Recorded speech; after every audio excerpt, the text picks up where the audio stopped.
welcome you all. I hope you all are doing well. So let's begin with chapter number 7 of EVS, and the name of the chapter is the natural resources. So what are the natural resources? हम लोग क्या समझते हैं natural resources से, right? So जल्दी से पढ़ते हैं और जानते हैं कि क्या क्या हमें बताया गया है. So in this chapter we explore Earth's treasures. So इस चैप्टर में हम लोग जानेंगे अर्थ के ट्रेजर्स के बारे में. ट्रेजर्स मतलब खजाना, राइट? सो अर्थ का ऐसा कौन सा खजाना है जिसे हमें बचा कर रखना है. So natural resources that support life, growth and human progress. तो वो खजाना जिसके हम इस चैप्टर में बात कर रहे हैं वो असल में नेचुरल रिसोर्सेज हैं जो हमारी लाइफ को सपोर्ट करते हैं, ग्रोथ में और ह्यूमन प्रोग्रेस में हेल्प करते हैं, right? So the earth gives us many gifts, कि अर्थ ने हमें बहुत सारे गिफ्ट्स ऑलरेडी दिए हुए हैं. So we use them for our prosperity and growth. तो हम इसीलिए उन्हें अपने शांति के लिए, अपने ग्रोथ के लिए यूज करते हैं. These resources are known as natural resources because they exist in nature. In resources को हम लोग नेचुरल रिसोर्सेज इसलिए बोलते हैं क्योंकि ये नेचर में ही प्रेजेंट होते हैं. इन्हें कोई भी ह्यूमन जो है वो अपने हाथों से नहीं बनाता. They are the ones that are already present in our nature. They are God gifted. Our country India is very rich in natural resources. कि जो हमारी कंट्री इंडिया है वो नेचुरल रिसोर्सेज में बहुत ज़्यादा रिच है. Let us learn more about that. तो चलिए इन सभी के बारे में और ज़्यादा अच्छे से जानते हैं. The very first topic that is given over here is water.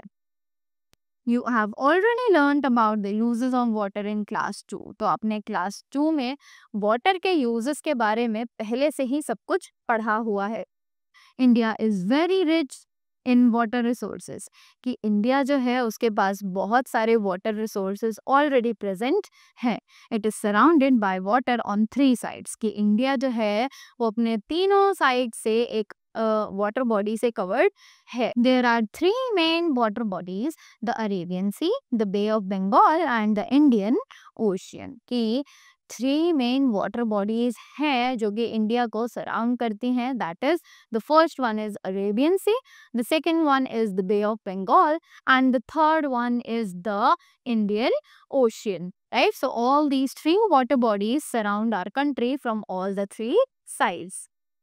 We utilize these water resources for many purposes. तो हम लोग इन्हीं water resources को बहुत सारे अलग अलग चीज़ों के लिए यूटिलाइज करते हैं. We get water from rivers. तो हमें पानी जो है वो रिवर्स में से मिलता है. There are mainly 2 kinds of rivers. कि मेनली 2 तरीके की रिवर्स जो है वो प्रेजेंट होती हैं. A perennial river in which one has water throughout the year. एक पेरिनियल रिवर होती है जिसमें पानी जो है वो पूरे साल रहता है, 12 महीने रहता है. Doesn't matter it is raining, doesn't matter it is too hot, doesn't matter it is too cold, it is always filled with water. That is why it is known as the perennial river. A non perennial river has water only during the rains. अब जो एक non perennial river होती है उसमें पानी सिर्फ तभी आता है जब बारिश का मौसम शुरू होता है, right? So it remains dry for rest of the year. और वो रिवर बाकी पूरे साल के लिए सूखी पड़ी रहती है.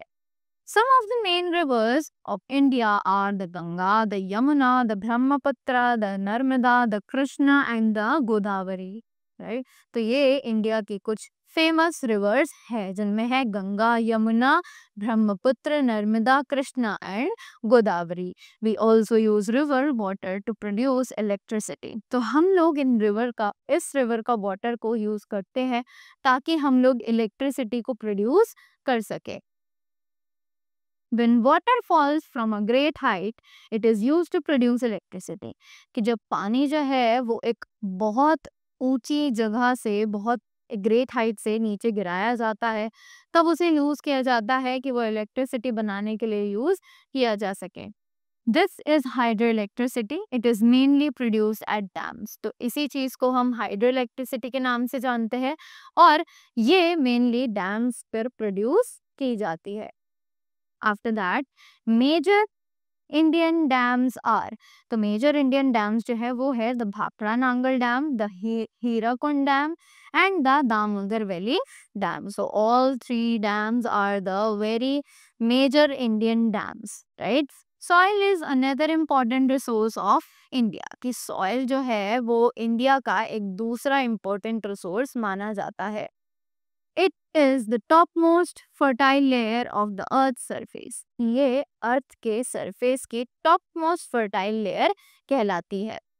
Soil is necessary to grow plants. कि soil जो है वो बहुत ही ज़्यादा ज़रूरी है ताकि वो plants को उगा सके. It stores food and water for plants and supports their roots. कि soil ही है जो अपने अंदर सारा खाना, पानी plants के लिए बचा कर रखती है, जोड़ कर रखती है और उन्हें हेल्प करती है, सपोर्ट करती है कि ताकि वो लोग बढ़ सके, right.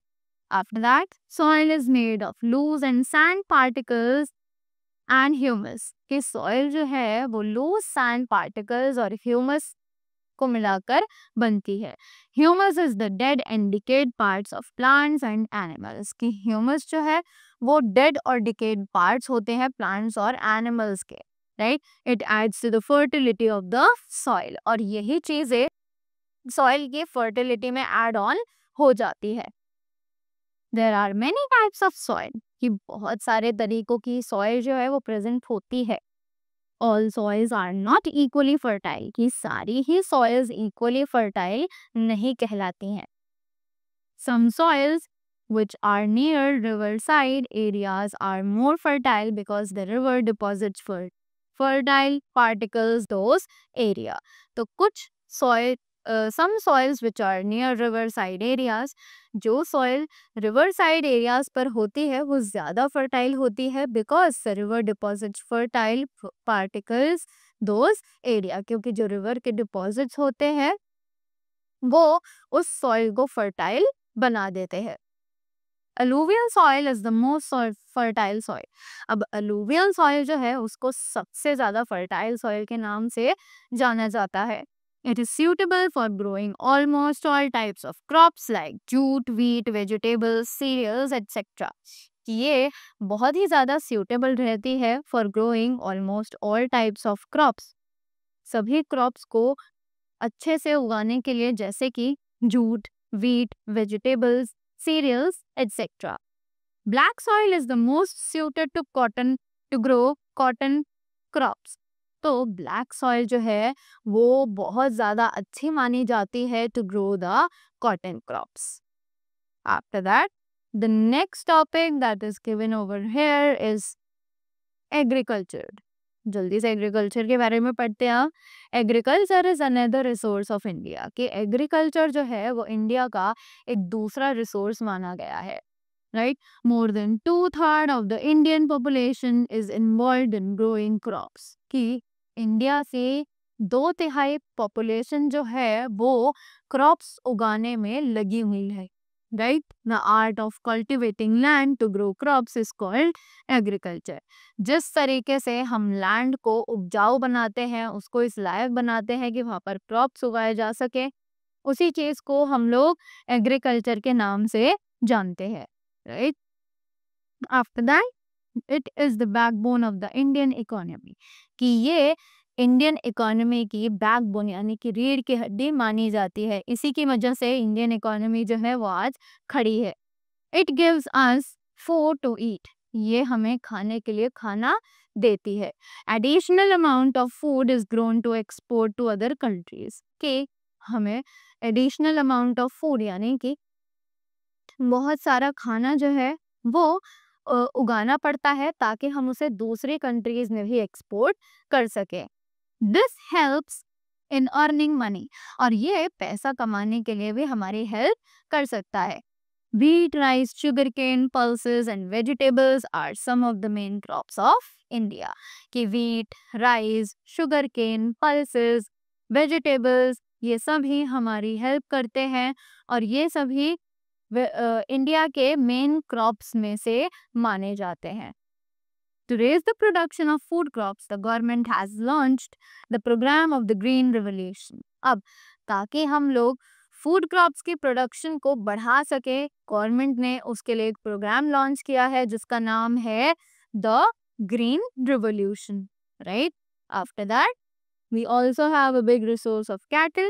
We rear cows, buffaloes and goats for milk and sheep, horses, donkey etc.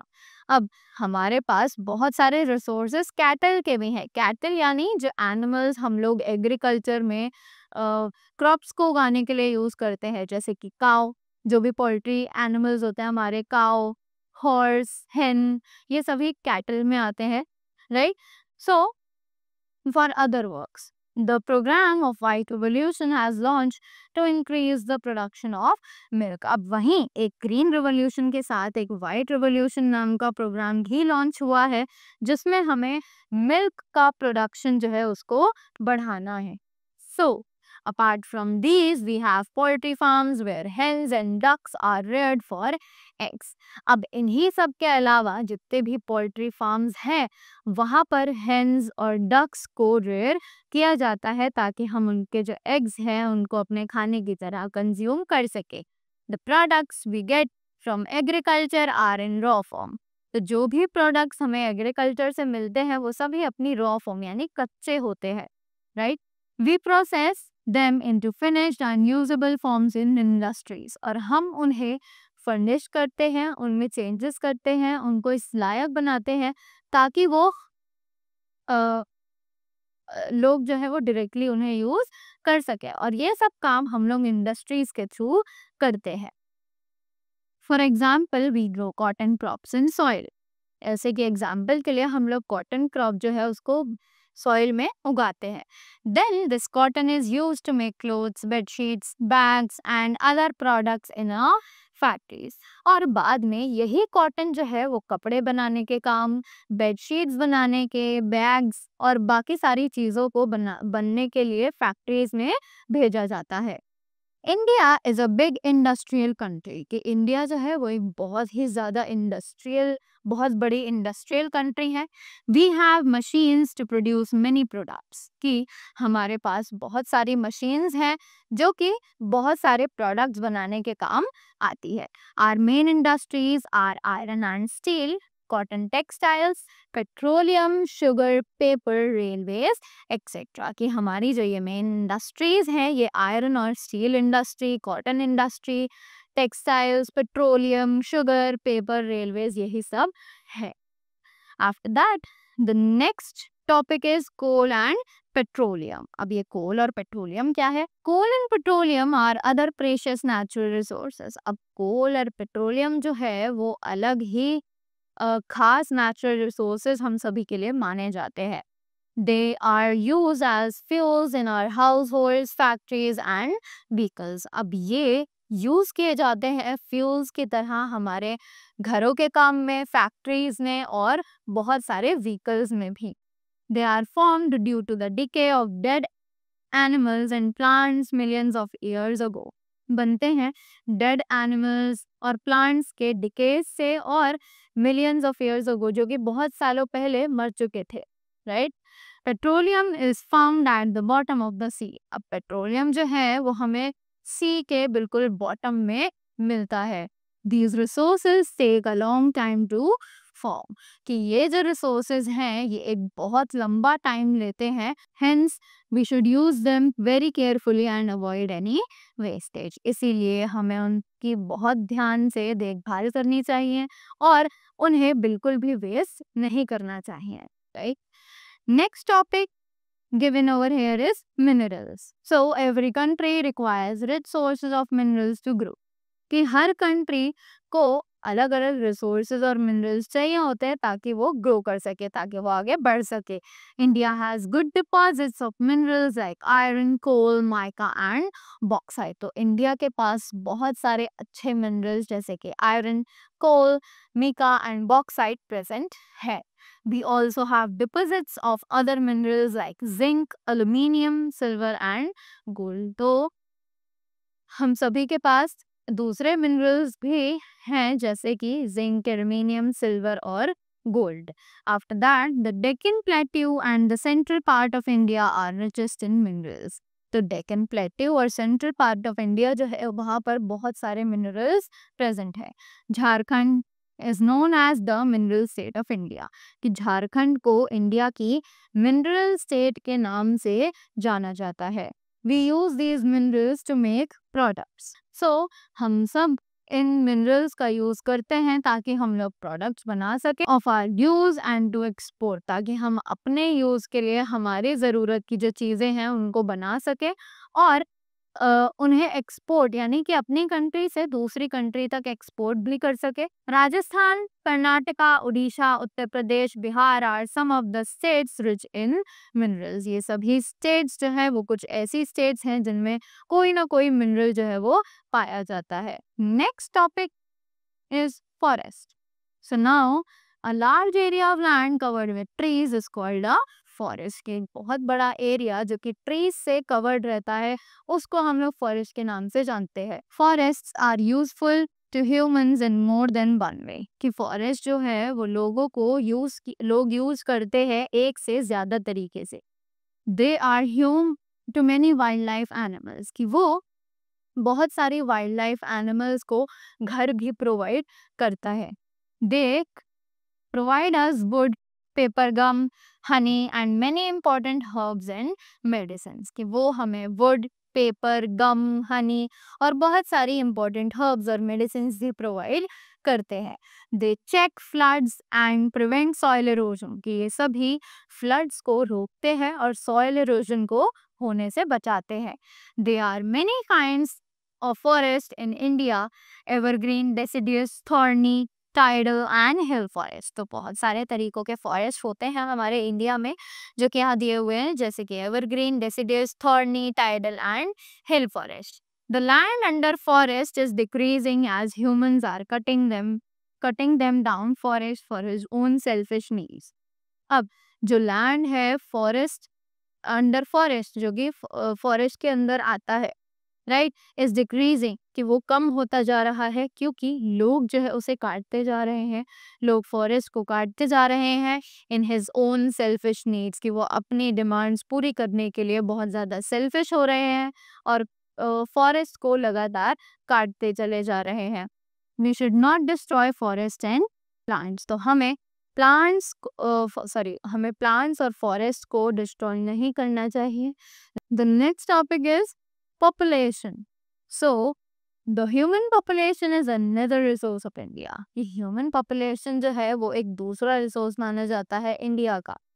We have the second largest population in the world, which is above 100 crores. कि हमारी जो इंडिया की population है वो second largest population है जो कि 100 करोड़ से भी ज़्यादा है। We have more mouths to feed than the amount of food grains produced here, कि हमारे इंडिया में जितने फूड ग्रेन्स प्रोड्यूस किए जाते हैं उससे ज़्यादा कंज्यूम करने वाले माउथ्स यहाँ पर प्रेजेंट हैं। A growing population is not good for a countries growth, कि बढ़ती हुई पॉपुलेशन जो है वो कंट्री की ग्रोथ के लिए बहुत ही ज़्यादा गलत साबित हो सकती है। Family planning should be adopted to control the size of a family, तो एक फैमिली को अपना साइज कंट्रोल करने के लिए फैमिली प्लानिंग जैसी चीज़ों को अडॉप्ट करना ज़रूरी है। So that was all about the chapter. I hope you all learn something from this. So thank you so much and have a great day ahead.